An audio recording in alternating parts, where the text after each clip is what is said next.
circumstances with regards to the deploring conditions on our New York City Transit buses and trains. I personally experienced, based on some pictures I submitted and posted that went viral, of some seats that were on the 41 bus, a limited bus, and in that bus, or on that bus for the most part, what I saw was deplorable. The conditions was disgusting. I mean, there was food wrappers and stained seats. I don't know what the heck was in these seats, but it was just disgusting. And the best smell of urine. And quite frankly, I'm saying this to the MTA and what have you, we spend too much money.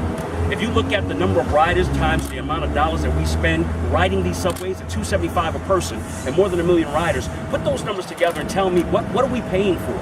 You need to get on top of this and get this rectified as quick as possible. I don't fault the bus drivers or the layman workers. I do fault the MTA for not providing the proper funding to ensure that these buses are clearly taken care of. They're disgusting.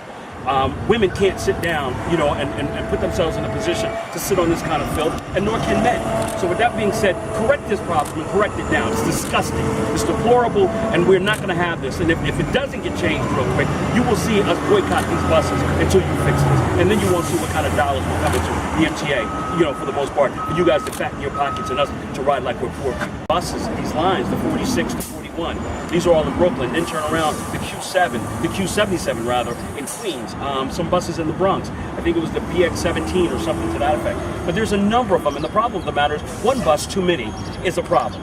And we need to have that corrected with the money that we pay. And now you're talking about another hike. That's an issue for us, because what is our dollars paying for? If it's not paying for the upkeep of these buses that you guys are purchasing, or whatever the case may be, or are you strategically putting these disgusting buses in poor neighborhoods and saying that they got to deal with it? We need to get to the bottom of that, and we will be going to the MTA to find out what the issue is.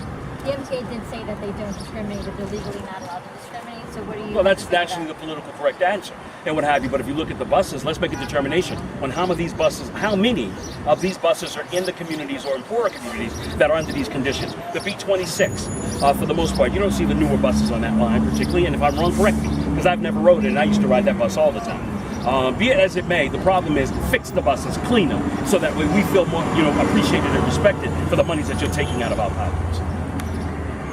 Or maybe spot check and have someone clean these buses, because we cannot ride on the buses with urine. We cannot ride on the buses with people throwing stuff on it. So we have porters that clean the trains and porters that clean the buses. What we asking for MTA to do is that for our tax-paying dollars that we want to ride on clean buses, and like Tony said, you can't raise the fare and give us dirty chairs. So we have to have it, where we can be able to sit down, people walking on the bus to sit in decent, clean seats. That's what we asking for, to have the buses clean on a daily basis before they change shifts and when they go out into the community. Michael Thomas. Now we get up to the MTA, which I do plan to appear, if not this month, in next month's hearings, for the most part, to present those petitions. It is our hopes to get as many New Yorkers to join our petition on Facebook, and it clearly states to ensure that our buses are clean. And I'll get more information with regards to that to you guys on how you can actually sign the petition. But we anticipate thousands to sign on, because everybody's in agreement with this. And they're poking their chests out that they had a very good month in June. Well, July didn't get the memo. July started out with a tangent. We're now looking at upwards of 13 shootings that I've counted, whereas at least one of those are fatalities.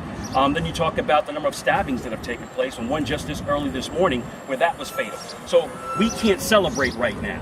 What we need to do, and I say this to the mayor again, stop trying to be the lone wolf and go this on your own. You can't over and inundate our police department. You don't have enough cops to do that. Let's just keep it real. The numbers are not there to tell us that we're at 35,000 cops. Let's be very clear about that. You brought on 1,300 cops, but how many cops are retiring to replace those at this time? So where are those numbers at?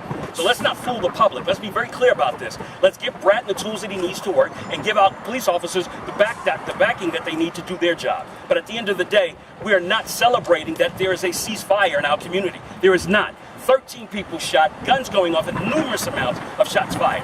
That's the issue in our community right now, and that's what has to be dealt with. And you can't do it by yourself. Community at the table has to be a part of it, and not just same old typical flunkies that you go to that you think is going to appease the African American community. It's not happening. And actually put up the information anonymously. Nobody knows exactly who you are, where it came from, or whatever the case may be. this is the way to go to get this information out about stopping shootings and violence in our community. So we support Senator Savino. We'll be standing with her throughout the boroughs of announcing this particular program and to ensure that the police department get all the support that they need. And we would just like to say to the community, this is not about snitching. We can't do this individually, we gotta do it collectively. This is not a police matter, it's a black matter. Black lives cannot only matter when a cop kills a young black man, it has to matter all the time. And we killing each other at an enormous rate, so we just saying for everybody to get together, and we are the conscience of the community, and the police cannot do this alone. We need equal help to stop these senseless shootings in our community. And let me add this. A black life or Hispanic life taken by a black or Hispanic is a hate crime. Let's be very clear about that. That is considered a hate crime in our community, and we have to stomp that out.